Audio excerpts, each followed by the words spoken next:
গাজা নগরীর উপকণ্ঠে ভয়াবহ ধ্বংসযজ্ঞ চলছেই। এবার ইসরায়েলি বাহিনীর একের পর এক আক্রমণে ধ্বংস হয়েছে ১৫০০-এরও বেশি ভবন।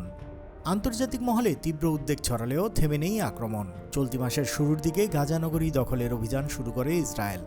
এর অংশ হিসেবে নগরীর আল জৈতুন এলাকায় চালানো হয় পদ্ধতিগত ধ্বংসযজ্ঞ। গাজা সিভিল ডিফেন্সের মুখপাত্র মাহমুদ বাসাল জানিয়েছেন, ১ মাসেরও কম সময়ে এই এলাকার দক্ষিণাংশে আর কোনো ভবন অক্ষত নেই। এ ধ্বংসযজ্ঞে ব্যবহার করা হচ্ছে আধুনিক সামরিক প্রযুক্তি। নির্মাণ যন্ত্রের পাশাপাশি কাজে লাগানো হচ্ছে বিস্ফোরকবাহী রোবট ও ড্রোন। ফলে মুহূর্তের মধ্যে একের পর এক বহুতল ভবন মাটির সঙ্গে মিশে যাচ্ছে। আল জৈতুনের ৮০% মানুষ ইতিমধ্যেই এলাকা ছেড়ে পালিয়েছেন গাজার উত্তর ও পশ্চিম দিকে, কিন্তু সেখানেও নিরাপত্তার নিশ্চয়তা নেই। ইসরায়েলি সেনাবাহিনীর মুখপাত্র স্পষ্ট করে বলেছেন, পুরো গাজা নগরী খালি করতে হবে। আল জাজিরার অনুসন্ধানী বিভাগ সানাদ স্যাটেলাইট চিত্র বিশ্লেষণ করে জানিয়েছে, আল জৈতুন ছাড়াও জাবালিয়া, তাল আল জাতার ও শরণার্থী শিবিরগুলোতে লক্ষ্য করে পরিচালিত হচ্ছে এই হামলা। মূলত ঘনবসতিপূর্ণ বেসামরিক এলাকাকেই ধ্বংস করছে ইসরায়েলি বাহিনী।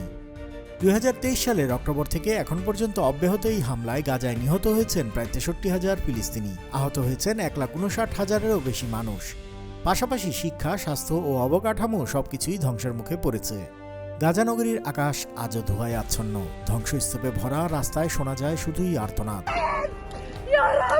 প্রতিদিন মৃত্যুর মিছিল দীর্ঘ হচ্ছে, তবুও শান্তির আলো যেন অনেক দূরে।